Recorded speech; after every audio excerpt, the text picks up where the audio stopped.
ANC veteran and former party Treasurer General, Mathews Phosa, has sent shockwaves through South Africa's political landscape after issuing one of the most direct and uncompromising calls of his career, urging President Cyril Ramaphosa to immediately dismiss Police Minister Senzo Mchunu.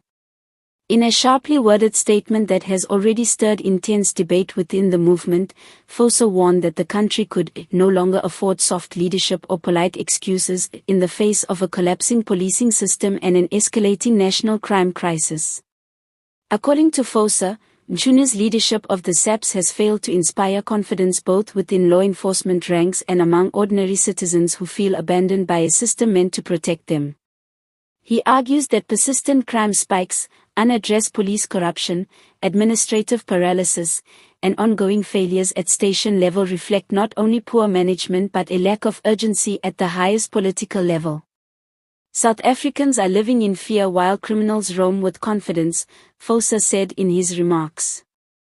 How do we justify that the people tasked with leading our police service continue to perform below expectations, while communities bury loved ones, businesses shut down, and our country's reputation deteriorates? Leadership is not ceremonial. Leadership is accountability. Phosa's attack comes at a time when public frustration with crime has reached boiling point.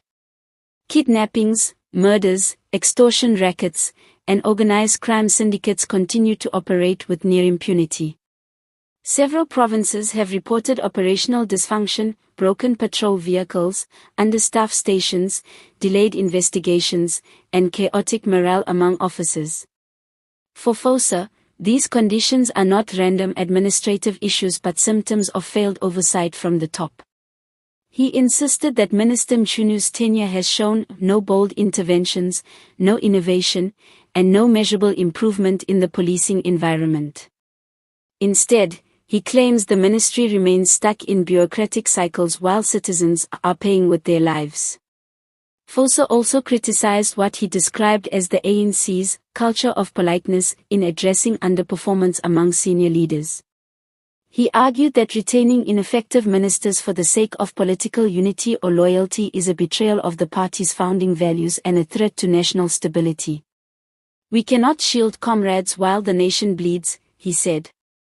A minister who cannot deliver must step aside, regardless of their history or standing.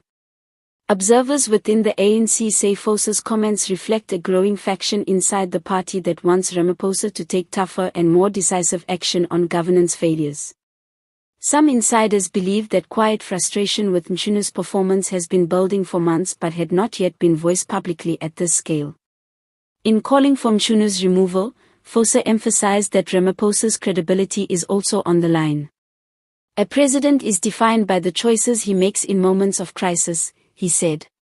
If we continue to tolerate weak leadership in key security portfolios, we are effectively endorsing the decline of the state.